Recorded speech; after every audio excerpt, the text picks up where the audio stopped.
ইরামের সমস্ত শরীর কেঁপে উঠল। ক্ষণিকের জন্য মনে হলো ফুসফুস থেকে সমস্ত বাতাস বেরিয়ে গিয়েছে। জোরে জোরে শ্বাস নেওয়ার চেষ্টা করেও লাভ হলো না। পেছনে ফিরে তাকানোর সাহস মিলল না। চোখের সামনে ভাসতে লাগলো দম বন্ধকর স্মৃতিগুলো। ঠিক তখনই তার কাঁধ ছুঁয়ে দিল কেউ। ইরাম! লাফিয়ে উঠল ইরাম। কাঁধে ধাক্কা খেল শক্তিশালী পুরুষালী বুকে। মাথা কাত করে তাকাতেই দেখা মিলল সাইবানের উদ্বিগ্ন চেহারা। ওই নির্মল মুখখানা দেখে ইরামের মনের উত্তাল জোয়ারে শান্তির ভাটা পড়ল। এলিয়ে দিল সে মাথা সাইবানের কাঁধে। তার কোমরে হাত জড়িয়ে চিন্তিত সাইবান ফিসফিস করল, হোয়াট হ্যাপেন্ড মাই প্রেশিয়াস? জবাব এলো না।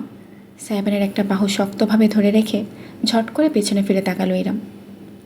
আশেপাশে তাকিয়ে দেখল পর্যটকেরা সৈকত জুড়ে হেঁটে বেড়াচ্ছে নিজেদের মতন।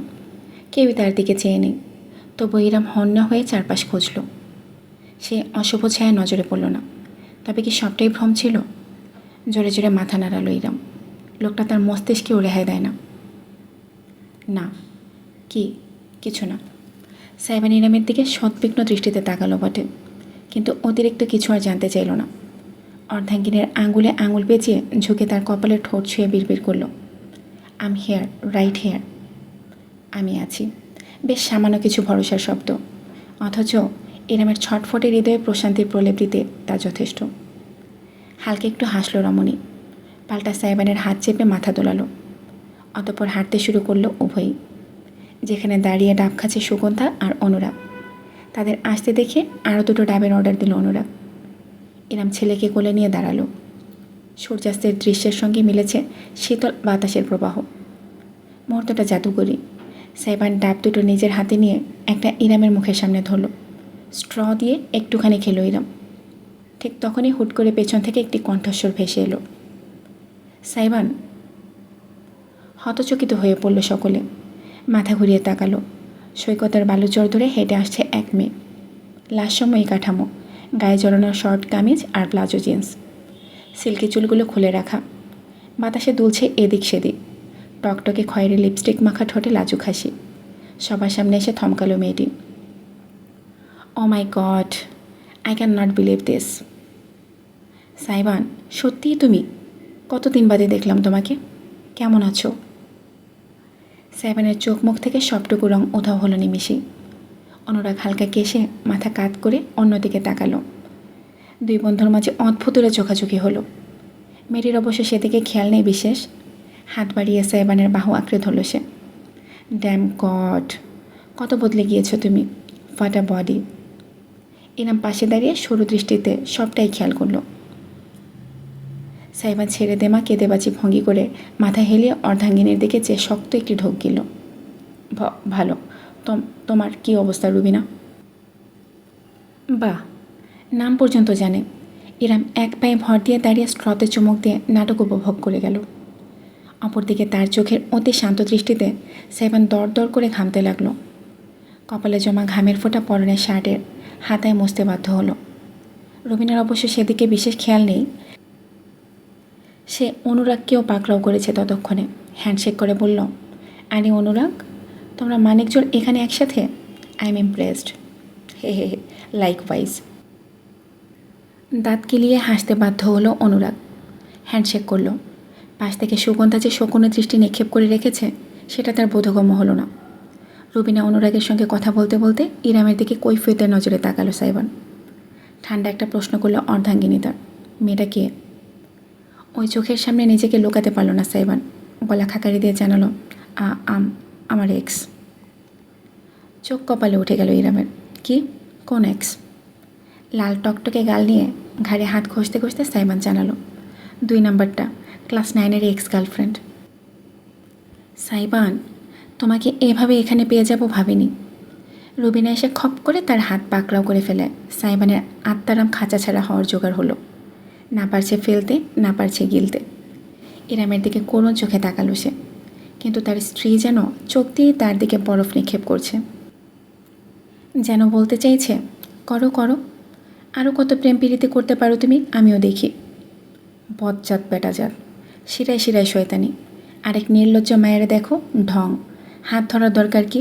গলা ধরে চুলা পরে একেবারে শাক চুন্নি। ইরামের পাশে দাঁড়িয়ে মুখ বাঁকিয়ে বিকটভাবে ভ্যাংচালো সুগন্ধা। ইরাম না তাকিয়ে পারল না। সে না হয় স্বামীর তথাকথিত এক্সের মুখোমুখি হয়ে পেরেশানিতে আছে, তবে সুগন্ধা এত রেগে যাচ্ছে কেন? তো তুমি একা এসেছো কুয়াকাটায়? সাইবান কী বলবে বুঝতে না পেরে জিজ্ঞেস করলো। কিছুতেই রুবিনার হাতের ফাঁক গলে সে বেরোতে পারছে না। চুলে ঝাটকা দিয়ে খিলখিল করে হাসল রুবিনা। আরে না, আমি তো এখন বরিশালে সেটেলড। হাজব্যান্ডের সাথে এসেছি। ওই যে। হাত তুলে অদূরে একটা গ্রুপের সাথে দাঁড়িয়ে থাকা এক পুরুষকে দেখিয়ে দিল রুবিনা। তাতে হাঁপ ছেড়ে বাঁচল সাইবান। স্বস্তির নিঃশ্বাস ফেলে কায়দা করে নিজের হাত ছাড়িয়ে নিয়ে বলে ফেলল, আলহামদুলিল্লাহ। তার দিকে অবাক হয়ে তাকালো রুবিনা। দ্রুত নিজেকে সামলে হুট করে ইরামের কাঁধে হাত রেখে নিজের কাছে টেনে নিল সাইবান। বিরাট হেসে পরিচয় করিয়ে দিল, meet Iram Kibria, my wife. Rubina হাসি দিয়ে ইরামকে দেখল। ওয়াও, তুমি বিয়ে করেছো শুনেছিলাম, তবে তোমার বউকে দেখার সৌভাগ্য হবে ভাবিনি। বা ভাবি, আপনি তো বেশ সুন্দর। তুমিও Rubina, what a body, I am impressed. ইরামের বেখাপ্পা জবাবে রীতিমতো চোয়াল ঝুলে পড়ল সাইবানের। অপরদিকে অনুরাগ মুখে হাত চেপে হাসল। রুবিনা ফ্যাল ফ্যাল করে চেয়ে রইল। তার কথায় কি তাকে ফিরিয়ে দেওয়া হলো, নাকি সে বেশি বেশি ভাবছে? বুঝে ওঠার আগে ইরামের কোলে গুইগাই করতে থাকা ছোট্ট ইজানের ওপর নজর পড়ল তার। হাত বাড়িয়ে ছুঁয়ে দিল সে বাচ্চাটার মাথার চুল। ইজান নাক ফুলিয়ে তৎক্ষণাৎ মাথা ঘুরিয়ে শটান কামড়ে দিল রুবিনার আঙুল। আউচ! ইজানের নতুন দাঁতের খোঁচা খেয়ে লাফিয়ে উঠল রুবিনা। দ্রুত হাত সরিয়ে কামিজে নিজের আঙুল ঘষতে লাগলো। গু উই গু! ইজান খেকিয়ে উঠল। তাতে আড়ালে ছেলের পিঠ চাপটে সাবাসি দিল ইরাম। মায়ের সৈনিক ছেলে হয়েছে একেবারে তার। সাইবানের খোলা মুখে ততক্ষণে সৈকতের বালি উড়ে এসে ঢুকে গিয়েছে। থু করে সে ফেলল সেসব। শার্টের কাপড়ে জিভ ঘষতে ঘষতে ফিরে তাকালো। ওটা কথা বলে না, ডিরেক্ট কোপায়। সাইবান বলে উঠতেই রুবিনা ফিক করে হেসে ফেলল। নাম কি ওর? সাহরান আলাদিন ইজান। ধাতস্থ হয়ে বিনা দ্বিধায় উত্তর করল সাইবান। তাতে রুবিনাকে খানিকটা অবাক দেখালো। মাথা দুলিয়ে সে পুনরায় জিজ্ঞেস করল, তোমার ছেলে? সাইবানের চেহারা শীতলতা নেমে এলো। ইরামের গা ঘেঁষে দাঁড়ালো সে। একটি হাত তুলে রাখলো ইজানের পিঠে। সরাসরি রুবিনার চোখের দিকে চেয়ে দৃঢ় গলায় বলল, আমাদের ছেলে, আমার আর ইরামের। ইরামের ভেতর থেকে দুষ্টুমির মনোভাবটা কিছুক্ষণের জন্য বিদায় নিল। মাথা তুলে স্বামীর মুখটা দেখল সে। সেখানে কোনো সন্দেহ নেই, দ্বিধা নেই, আছে শুধু নিরেট বাস্তবতা এবং ভরসা। রুবিনা পর্যন্ত মৃদু হাসি এবং একরাশ মুগ্ধতা নিয়ে ছোট্ট পরিবারটিকে দেখে গেল। বুঝতে পারছি, একদম তোমার মতোই হয়েছে। রুবিনার মন্তব্যে অবশেষে উষ্ণতা অনুভব না করে পারল না ইরাম। মাথা ঘুরিয়ে ইজানকে দেখল সে। সত্যিই কি? ইজানের মাঝে কি তার আলাদিনের ছাপটা অতীব স্পষ্ট? ছেলের ফোকলা দাঁতের হাসি মাত্র হৃদয়কে আন্দোলিত করল মুহূর্তেই। শুরুটা বেখাপ্পা হলেও রুবিনার সঙ্গে পরবর্তী 8 ঘন্টা বেশ ভালোই কাটল। মেয়েটার স্বামী এলো, তার সঙ্গেও টুকটাক পরিচয় হলো। সব মিলিয়ে একটা সুন্দর সময় অতিবাহিত করলো সকলে।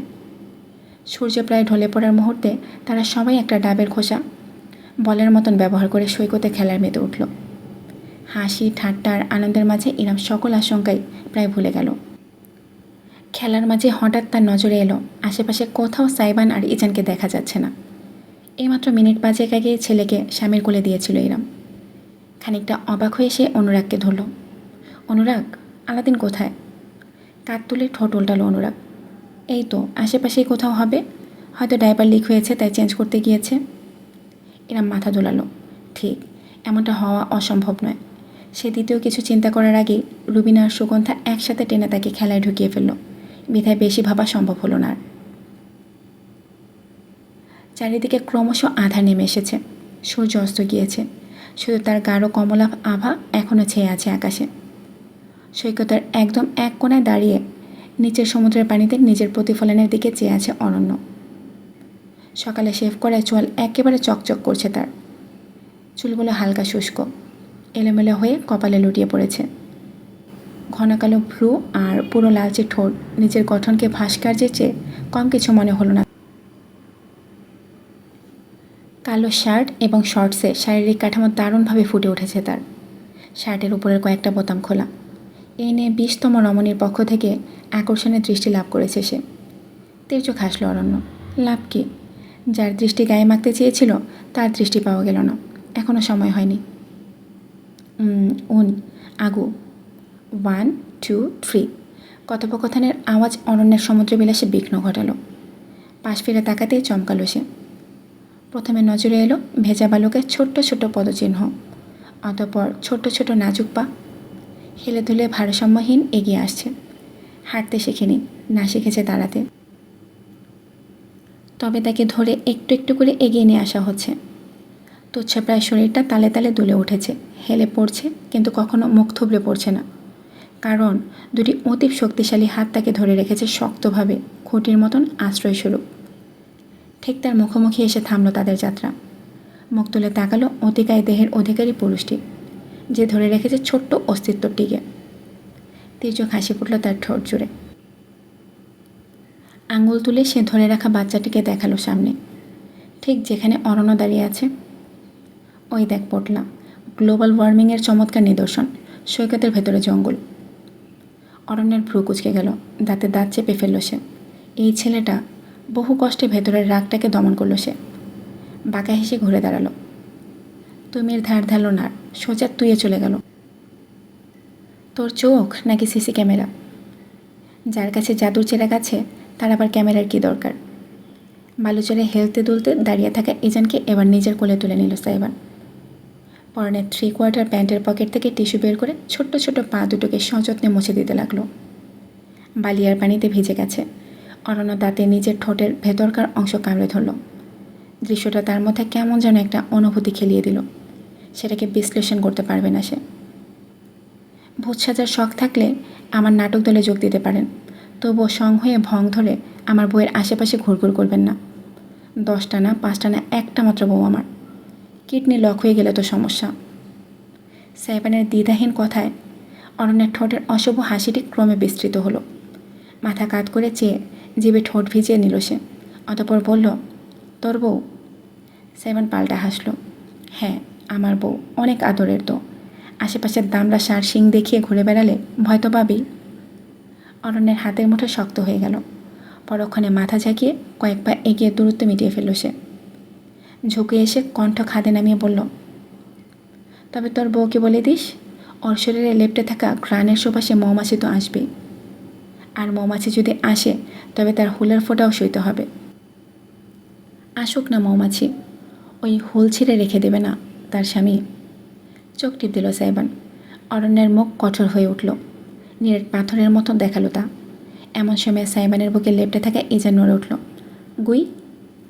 মাথা হেলিয়ে হুট করে পেছনে তাকালো ইজান। তৎক্ষণাৎ সেখানে জমে গেল অরণ্য। মৃদু কমলা রশ্মির প্রতিফলনে দৃশ্যটা কোনো শিল্পীর আঁকা চিত্রের মতন দেখালো। ইজান চোখ পিটপিট করে তাকালো অরণ্যের দিকে। জলজলে গভীর চোখের মাঝে কোনো প্রকার অনুভূতি দেখা গেল না। না আনন্দ, না দুঃখ, না রাগ, না ক্লেশ, না কৌতূহল। শুধু অনুভূতিহীনতা, যেন সে বুঝতে পারছে না সামনের মানুষটার প্রতি তার ঠিক কেমন অনুভব করা উচিত। অরণ্যের বুকে হালকা একটুখানি যন্ত্রণা হলো বুঝি, নাকি হয়নি বলতে পারবে না সে। কিছু বুঝে ওঠার আগেই ডান হাতটা তুলল, এগিয়ে দিল ইজানের দিকে। অথচ ছুঁয়ে দেওয়ার আগে ইজান চট করে মাথা ঘুরিয়ে ফেলল। সাইবানের কাঁধে মুখ গুজে হঠাৎ করে উৎফুল্ল কণ্ঠে চেঁচিয়ে উঠল, বা! প্রথম কয়েক সেকেন্ডের জন্য সাইবান অবাক হয়ে গেল। পরক্ষণে অবশ্য ছেলেকে বুকে চেপে পরিতৃপ্তির হাসি হাসল সে। কপালে চুমে দিয়ে অস্ফুট স্বরে বলল, বাবা এখানে আব্বু। বিদ্যুৎ স্পৃষ্টে হয়েছে এমন এক ঝটকা খেয়ে হাত ছড়িয়ে নিল অরণ্য। পিছিয়ে গেল বেশ কয়েক পা। সাইবান ইজানকে বুকে চেপে রেখে চোখ তুলে তাকালো।